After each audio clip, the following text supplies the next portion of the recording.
എപ്പിസോഡിന് തുടക്കത്തിൽ കാണിക്കുന്നത് സൗദാമിനി ബോധിതയുടെ അടുത്തേക്ക് വരികയാണ്. എന്നിട്ട് പറയാണ്, ഇതാരെ നീ വരയ്ക്കണത്, ഇത് അനിരുദ്ധിനാണോ വരയ്ക്കണമെന്ന് ചോദിക്കുന്നുണ്ട്. അപ്പോൾ ബോധിത ആണെങ്കിൽ തറയിലൊരു ചിത്രം ഇങ്ങനെ വരച്ചുകൊണ്ടിരിക്കുകയാണ്, ഒരു രാക്ഷസൻ്റെ രൂപമൊക്കെ ഉള്ളൊരു ചിത്രം ഇങ്ങനെ വരച്ചുകൊണ്ടിരിക്കുകയാണ്. അപ്പോൾ ബോധിത പറയാണ്, ആളുണ്ടല്ലോ ഭയങ്കര ദേഷ്യ, എപ്പോഴും ദേഷ്യ, നിങ്ങളൊക്കെ എങ്ങനെ എപ്പോഴും സുഹൃത്തുക്കളായിട്ടിരിക്കുന്നത്, ആളുടെ എങ്ങനെ സഹിക്കണം എന്നൊക്കെ അങ്ങനെയുള്ള രീതിയിൽ ബോധിത അവളോട് സംസാരിക്കുകയാണ്. അപ്പോൾ സൗദാമിനി പറയാണ്, എനിക്കിപ്പോൾ ആകെ ഒരു പേടിയുള്ളത് എന്താണെന്ന് വെച്ചാൽ നിൻ്റെ ഈ കാര്യം ഉണ്ടല്ലോ എല്ലാ ഫ്രണ്ട്സിനോടും പോയി പറയുമോയെന്ന് എനിക്കൊരു പേടിയുണ്ട് എന്നൊക്കെ ഇങ്ങനെ ബോന്തിത്തേനെ അവൾ നന്നായിട്ട് പേടിപ്പിക്കുന്നുണ്ട്.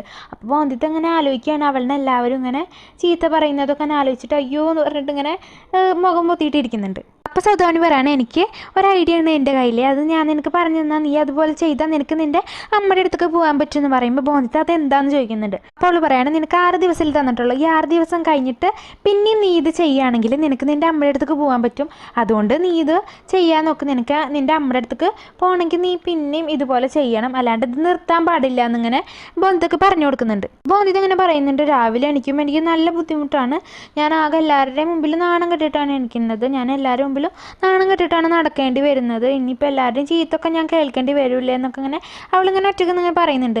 അപ്പോൾ സൗദാമിനി പറയാണ്, എന്നെ നിനക്ക് വിശ്വാസമല്ലേ, ഞാൻ പറയുന്നത് നീ കേട്ട് നോക്ക്, ഇതേപോലെ ചെയ്ത് നോക്ക് എന്നൊക്കെ പറയുമ്പോൾ ബോന്തിത്ത് ഇങ്ങനെ ചിന്തിക്കുന്നുണ്ട് ഇരുന്നിട്ട്. സൗദാമിനി പറയാണ്, ത്രിലോചൻ നിന്നോട് ഇനി അടുക്കളയ്ക്കും പൂജാമുറിക്കും ഒന്നും കയറേണ്ടെന്ന് പറഞ്ഞിട്ടില്ലേ എന്ന് പറയുമ്പോൾ ബോന്തിത്ത് പറയണം, അത് നിങ്ങൾക്ക് എങ്ങനെ അറിയാം, അത് ചേച്ചിക്ക് എങ്ങനെ അറിയാമെന്ന് ചോദിക്കുന്നുണ്ട്. അപ്പോൾ സൗദാമിനി ഇങ്ങനെ ആലോചിക്കുകയാണ്, അനിരുദ്ധിൻ്റെ അച്ഛന് ബിനോയ് എൻ്റെ ഒപ്പം ഉള്ളതും എന്നോട് ഈ കാര്യങ്ങളൊക്കെ അപ്പം പറയണതും ഇത് ബോന്തിത്ത് അറിയാൻ പാടില്ല എന്ന് പറഞ്ഞിട്ട് അതുണ്ടല്ലോ, അത് എന്നോട് നിങ്ങളെ വീട്ടിലത്തെ വേലക്കാരില്ലേ കോയിലി, അത് നീ എൻ്റെ അമ്മമ്മോട് വന്ന് പറയണത് ഞാൻ കേട്ടതാണ് എന്നിങ്ങനെ സൗദാമിനി ഇങ്ങനെ ബോന്തിത്തോട് പറയുന്നുണ്ട്. എന്നിട്ടുള്ള പറയാണ്, നിനക്ക് പോകാനുള്ള എല്ലാ വണ്ടിയൊക്കെ ഞാൻ ശരിയാക്കി വെക്കാം, അന്ന് നീ എന്തായാലും അത് ചെയ്താൽ മതി, അപ്പോൾ നിനക്ക് നിൻ്റെ അമ്മേനെ കാണണ്ടേ, അമ്മയുടെ അടുത്തേക്ക് പോകണ്ടേ, അങ്ങനെയാണെങ്കിൽ നിൻ്റെ അമ്മേനെ നിനക്ക് കാണാൻ പറ്റുമെന്നൊക്കെ ഇങ്ങനെ സൗദാമിനി പറയുകയാണ്. പെട്ടെന്ന് ബോധിത എണിച്ചെന്നിട്ട് പറയാണ്, അയ്യോ എനിക്ക് പറ്റില്ല, എനിക്കിതൊന്നും ചെയ്യാൻ പറ്റില്ല, എനിക്ക് വീട്ടുകാരെ വിഷമിപ്പിക്കാൻ പറ്റില്ല, എൻ്റെ വീട്ടുകാരെ ഞാൻ എങ്ങനെ വിഷമിപ്പിക്കുക, ഇതൊക്കെ പാപാണെന്നിങ്ങനെ പറയുമ്പോൾ സൗദാമിനി എണിച്ചെന്നിട്ട് പറയാണ്, നീ എന്തീ പറയണത്, പിന്നെ ഞാൻ പറഞ്ഞത് കേട്ടില്ലെങ്കിൽ പിന്നെ നീ ആര് പറയണത് കേൾക്കുക എന്നിങ്ങനെ ചോദിക്കുമ്പോൾ ബോധിത പറയാണ്, ഞാൻ എൻ്റെ ദുർഗാമ്മയോട് പ്രാർത്ഥിക്കും, ദുർഗാമ്മ എനിക്ക് എന്തെങ്കിലും ഒരു വഴി കണ്ടെത്തി തരും, ഞാൻ പറയണത് ഒക്കെ എൻ്റെ ദുർഗാദേവി കേൾക്കുന്നൊക്കെ ഇങ്ങനെ ബോധിത പറയുന്നുണ്ട്.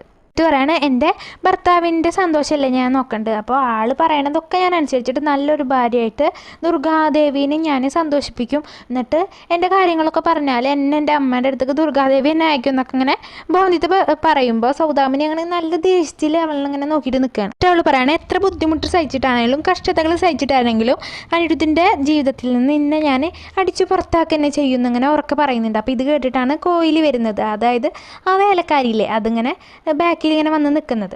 അപ്പോൾ ഇത് കണ്ടിട്ട് സൗദാമിനി ആ സ്ത്രീയുടെ അടുത്ത് പോയിട്ട് നല്ല ദേഷ്യപ്പെടുന്നുണ്ട്, നിന്നോട് ആരാ ഒരു ഗതിയില്ലാത്ത സ്ത്രീയെ, നീ എന്തിനാ ഇവിടെ വന്ന് നിൽക്കണത്, ഇത് കേൾക്കാൻ വേണ്ടിയിട്ടാണെന്നൊക്കെ പറഞ്ഞിട്ട് ആ സ്ത്രീനെയും അവൾ നന്നായി ദേഷ്യപ്പെടുന്നുണ്ട്. എന്നിട്ട് അവൾ ബോന്തിയുടെ അടുത്തേക്ക് വന്ന് പറയാണ്, ഞാനിപ്പോൾ പോവാണ്, പക്ഷെ ഞാൻ പറഞ്ഞതൊന്നും നീ മറക്കണ്ട, അതൊക്കെ ഓർത്ത് വെച്ചോ എന്നിങ്ങനെ ബോന്തിയോട് പറയുന്നുണ്ട്.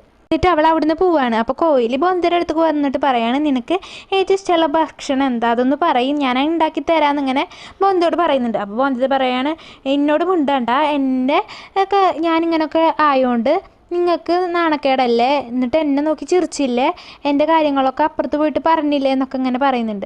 അതായത് സൗദാമിനി പറഞ്ഞില്ലേ അവളുടെ അമ്മമ്മോട് കോയിലി ചെന്നിട്ടാണ് ഈ കാര്യങ്ങളൊക്കെ പറഞ്ഞത് എന്ന് പറഞ്ഞില്ലേ, അതുകൊണ്ട്. അപ്പോൾ കോയിലി പറയുന്നുണ്ട്, ഞാനൊന്നും പറഞ്ഞിട്ടില്ല എന്ന് പറയുമ്പോൾ ബോന്തി പറയാണ്, പരിചേച്ചി പറഞ്ഞല്ലോ എന്നോട് എല്ലാ കാര്യങ്ങളും പോയി പറഞ്ഞു എന്നൊക്കെ എൻ്റെ പരിചേച്ചി പറഞ്ഞു എന്നിങ്ങനെ ബോന്തി പറയുന്നുണ്ട്. അപ്പോഴാണ് അവിടേക്ക് ത്രിലോചൻ വരുന്നത്. എന്നിട്ട് ത്രിലോചൻ വന്നിട്ട് ബോന്തിത്തോട് പറയാണ്, ഞാൻ നിനക്ക് ഒരു സാധനം കൊണ്ടുവന്നിട്ടുണ്ട്, ഇത് നീ ഒരിക്കലും അനിരുദ്ധിനോട് പറയാൻ പാടില്ല, ഞാൻ ഈ പറയുന്ന കാര്യങ്ങളൊന്നും ഈ തരുന്ന സാധനങ്ങളൊന്നും അനിരുദ്ധ അറിയാൻ പാടില്ല എന്നിങ്ങനെ ത്രിലോചൻ പറയുമ്പോൾ ബോന്തിത്ത് തിരിച്ച് ചോദിക്കുകയാണ്, എന്താ പറയുന്നത്, എൻ്റെ അമ്മ പറഞ്ഞിട്ടുണ്ടല്ലോ ഭർത്താവിനോടൊന്നും മറച്ചേക്കാൻ പാടില്ല, ആരോടും ഒന്നും മറച്ചേക്കാൻ പാടില്ല, കളവ് പറയാൻ പാടില്ല എന്നൊന്നും എൻ്റെ അമ്മ പറഞ്ഞിട്ടുണ്ടല്ലോ എന്നിങ്ങനെ ത്രിലോചനോട് പറയുമ്പോൾ, നീ ഒന്നും മിണ്ടാണ്ടിരിക്കും, ഞാൻ നിൻ്റെ ത്രിലോചൻ കാക്കയല്ലേ, ഭർത്താവിൻ്റെ അച്ഛനല്ലേ, അപ്പോൾ നീ ഒരിക്കലും ഇത് അനിരുദ്ധിനോട് പറയാൻ പാടില്ല എന്ന് ത്രിലോചൻ പറയാണ്. ഇത് പറയാണ്, ഞാനൊരു സ്വാമിനെ കണ്ടിട്ടുണ്ട്, ആൾക്ക് കണ്ണ് കാണില്ല, അപ്പോൾ ആൾ നിനക്ക് ഒരു സാധനം കെട്ടാൻ വേണ്ടി തന്നിട്ടുണ്ട്, അപ്പോൾ ഇത് നീ കെട്ടിയാൽ നിൻ്റെ എല്ലാ ബുദ്ധിമുട്ടുകളും മാറും, നിൻ്റെ ഈ പ്രശ്നമൊക്കെ ചീത്ത സ്വഭാവമൊക്കെ മാറും എന്നൊക്കെ ത്രിലോചൻ പറയുന്നുണ്ട്. അപ്പോൾ ഒന്ന് ചോദിക്കാൻ ആൾക്ക് കണ്ണ് കാണില്ലല്ലോ, അപ്പോൾ ആൾക്ക് ഈ ശക്തിയൊക്കെ വെച്ചിട്ട് ആളുടെ കണ്ണ് കാണുന്നതൊന്നും ശരിയാക്കിക്കൂടാ ആദ്യം, എന്നിട്ട് മതിയില്ല ഇതൊക്കെ എന്നൊക്കെ ബോന്തി തിരിച്ചു ചോദിക്കുമ്പോൾ ത്രിലോചൻ നല്ല ചീത്ത പറയുന്നുണ്ട്. എന്നിട്ട് ത്രിലോചന കോഹ്ലിയുടെ കയ്യിൽ ആ കെട്ടാനുള്ള സാധനം കൊടുക്കുകയാണ്. അപ്പോൾ അത് കണ്ടിട്ട് ബോന്തി പേടിക്കുകയാണ്, കാരണം അതിന്മേ ഒരു മുള്ളു പോലത്തെ സാധനമൊക്കെ ഉണ്ടാവും. അപ്പോൾ അത് കെട്ടി കൊടുക്കുന്നുണ്ട് കോഹ്ലി. അപ്പോൾ അത് കെട്ടുമ്പോഴും അവൾക്ക് നല്ല വേദനിക്കുന്നുണ്ട്. അത്ര വേദനിച്ചിട്ടും അവളത് കെട്ടിയിട്ട് നിൽക്കുന്നത് ത്രിലോചന പേടിച്ചിട്ടാണ്. പിന്നെ ആ സീൻ കട്ടായിട്ട് കാണിക്കുന്നത് അനിരുദ്ധിൻ്റെ അച്ഛനെയാണ്. അനിരുദ്ധിൻ്റെ അച്ഛന് ത്രിലോചന ഇങ്ങനെ ചീത്ത പറഞ്ഞുകൊണ്ടിരിക്കുകയാണ്. അവളുടെ ഉത്തരവാദിത്വം എന്തിനാ ഏറ്റെടുക്കണം, അവളുടെ ഈ കാര്യം മാറണമെന്ന് എന്തിനാ ആഗ്രഹിക്കണം, അവളിനെ എന്തിനാ സഹായിക്കണം എന്നൊക്കെയുള്ള രീതിയിലാണ് ആള് ത്രിലോചനയോട് ദേഷ്യപ്പെടുന്നത്. അവളുടെ അമ്മയുടെ അടുത്തേക്ക് വിടാൻ എന്താ താല്പര്യപ്പെടാത്ത, പിന്നെ ഈ ഏകാദശിയുടെ പൂജ വിജയിക്കണം എന്ന് ആഗ്രഹമില്ലേ എന്നിങ്ങനെ ത്രിലോചനോട് ചോദിക്കുമ്പോൾ ത്രിലോചൻ പറയാണ്, ആ പൂജ വിജയിക്കണം എന്ന് എനിക്ക് ആഗ്രഹമുണ്ട്, അതുകൊണ്ട് തന്നെയാണ് ഞാൻ ബോന്തിതേനെ സഹായിക്കുന്നത്. അവളുടെ ഈ കാര്യം മാറണം എന്നത് എനിക്ക് ആഗ്രഹമുണ്ട്, അവളുടെ ഇത് മാറിയാലല്ലേ ഇത് നമ്മളുടെ പൂജ നടക്കുള്ളൂ, അതിനുശേഷം മാറിയ പിന്നെ നമുക്ക് എന്ത് ബുദ്ധിമുട്ടുള്ളത്, അവൾ ഇവിടെ നിൽക്കണോണ്ട് എന്നിങ്ങനെ ത്രിലോചൻ ചോദിക്കുന്നുണ്ട്. ബിനോയ്ക്കാണെങ്കിൽ അവളെ വീട്ടിൽ നിന്ന് പുറത്താക്കണം എന്നല്ലേ. അപ്പോൾ ബിനോയ് ഇങ്ങനെ ത്രിലോചനോട് ഇങ്ങനെ കയർത്ത് സംസാരിക്കുകയാണ് അവളെ വീട്ടിൽ നിന്ന് പുറത്താക്കാനുള്ള രീതിയിൽ. ത്രിലോചൻ പറയാണ്, അവൾ ഈ വീട്ടിലത്തെ മരുമോളാണ്, എന്ത് പറഞ്ഞിട്ടും കാര്യമില്ല, ഈ വീട്ടിലത്തെ ആദ്യത്തെ മരുമകളാണ് അവൾ. അപ്പോൾ ഇത് മാലൊന്നല്ലല്ലോ, അവളിനെ തോന്നുമ്പോൾ ഊരി വെക്കാനും തോന്നുമ്പോൾ ഇടാനൊക്കെ മാലൊന്നല്ലല്ലോ. പിന്നെ മാത്രമല്ല അനിരുദ്ധ് നമ്മുടെ മോനല്ലേ, അവനെ എന്തെങ്കിലും പ്രശ്നത്തിൽ പെട്ടാൽ അതിനുള്ള സൊല്യൂഷൻ നമ്മൾ തന്നെയല്ലേ കണ്ടെത്തേണ്ടത്, അവൻ്റെ കാര്യങ്ങളൊക്കെ നമ്മൾ തന്നെയല്ലേ നോക്കേണ്ടത്, അവൻ എന്തെങ്കിലും ബുദ്ധിമുട്ട് വന്നാൽ നമ്മൾ തന്നെയല്ലേ സഹായിക്കേണ്ടത് എന്നൊക്കെ ഇങ്ങനെ ത്രിലോചൻ ബിനോയ്ക്ക് പറഞ്ഞു കൊടുക്കുന്നുണ്ട്. അപ്പോൾ ത്രിലോചനോട് ബിനോയ് ഇങ്ങനെ പറയുകയാണ്, അവളെ ഞാൻ ഈ വീട്ടിൽ നിന്ന് പുറത്താക്കാൻ ചെയ്യും, അവളെ തീരെ ഇഷ്ടമല്ല, അവൾ ഈ വീട്ടിലൊരു ഭാരമാണെന്നുള്ള രീതിയിലാണ് ബിനോയ് സംസാരിക്കുന്നത്. പക്ഷേ നമ്മുടെ ത്രിലോചന എന്താ ഈ രീതികളോടും പിന്നെ ഈ ആചാരങ്ങളോടൊക്കെ നല്ല ഒരു ഇതായതുകൊണ്ട് നമ്മുടെ ബോന്തിതേനെ നല്ല ഇഷ്ടമാണ്. അവളിനെ ഒരിക്കലും വീട്ടിൽ നിന്ന് പുറത്താക്കണം എന്നുള്ള മൈൻഡ് നമ്മുടെ ത്രിലോചന ഇല്ല. ത്രിലോചനെ ബോന്തിതേനെ നല്ല ഇഷ്ടമായി വരികയാണ്.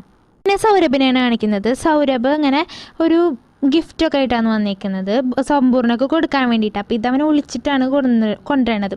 കാരണം ആ കാലത്ത് ഇങ്ങനെയൊക്കെ കൊണ്ടുവരുന്നത് ഒരു നാണക്കേടുള്ള ഒരു ഇതായിട്ടാണ് എല്ലാവരും കണ്ടുവരുന്നത്. അവനത് ആരും കാണാതെ കൊടുക്കുക എന്നുള്ള രീതിയിൽ ഇങ്ങനെ മറച്ചു പിടിച്ചിട്ട് കൊണ്ടുപോകുന്നുണ്ട്. പക്ഷേ ഇതവൻ്റെ രണ്ടാനമ്മ കണ്ടിട്ടുണ്ടാവും. അപ്പോൾ ആ സ്ത്രീ ചെന്നിട്ട് അപ്പോൾ ആ അമ്മേനെ ചെന്നിട്ട് ഇങ്ങനെ പറയുകയാണ്, അവനെ കൊണ്ട് ഇത് കൊടുപ്പിക്കാൻ പാടില്ല, എന്തേലും പറഞ്ഞിട്ട് അത് മുടക്കാൻ വേണ്ടിയിട്ട് ഇങ്ങനെ പറയുന്നുണ്ട്. പിന്നെ അനിരുദ്ധിനെയാണ് കാണിക്കുന്നത്. അപ്പോൾ അനിരുദ്ധിനോട് ആ വരാമെന്ന് പറഞ്ഞ ആൾക്കാരൊക്കെ വന്നിട്ടുണ്ട്, സിറ്റി കൗൺസിലല്ലേ, അപ്പോൾ എല്ലാ ആൾക്കാരും വന്നിട്ടുണ്ട്.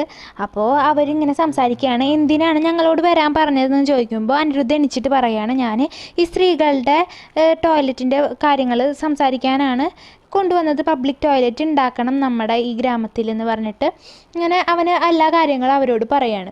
പക്ഷേ അപ്പോൾ ഇതൊക്കെ കേട്ടിട്ട് അവരിങ്ങനെ നിന്ന് ചിരിക്കുകയാണ്. കാരണം ഈ എന്താ പറയുക, അനിരുദ്ധിന് മാത്രമേ അവിടെ ഇങ്ങനെ ഒരു ചിന്ത ഉള്ളൂ, ബാക്കിയുള്ളവർക്കൊക്കെ സ്ത്രീകൾക്ക് ഈ ബാത്റൂമൊക്കെ പണിയാന്ന് പറയുന്നത് നാണക്കേടുള്ള കാര്യമാണ്.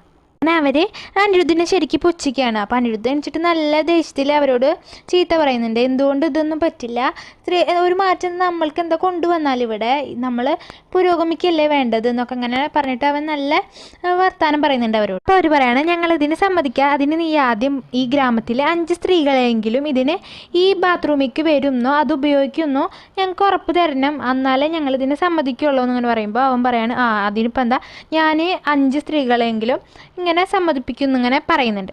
അപ്പോൾ അവർ എല്ലാവരും അവിടെ നിന്ന് പോവുകയാണ്. അപ്പോൾ ഇവിടെ വെച്ചിട്ടാണ് 36ാമത്തെ എപ്പിസോഡ് അവസാനിക്കുന്നത്. അപ്പോൾ ഇനിയുള്ള എപ്പിസോഡ്സൊക്കെ വളരെ നല്ല എപ്പിസോഡ്സാണ്, അപ്പോൾ ആരും മിസ് ചെയ്യാൻ പാടില്ല. അപ്പോൾ ഇതിനുള്ള എപ്പിസോഡ്സ് ലഭിക്കാനായിട്ട് ചാനലൊന്ന് സബ്സ്ക്രൈബ് ചെയ്യുക, ബെല്ലൈക്കൺ എനേബിൾ ചെയ്യുക. അപ്പോൾ ഇഷ്ടപ്പെട്ടെങ്കിൽ ലൈക്ക് ചെയ്യുക, എല്ലാവരും കമൻറ്റ് ചെയ്തിട്ട് അഭിപ്രായം അറിയിക്കണം. അപ്പോൾ അടുത്ത വീഡിയോ ആയിട്ട് വീണ്ടും കാണാം.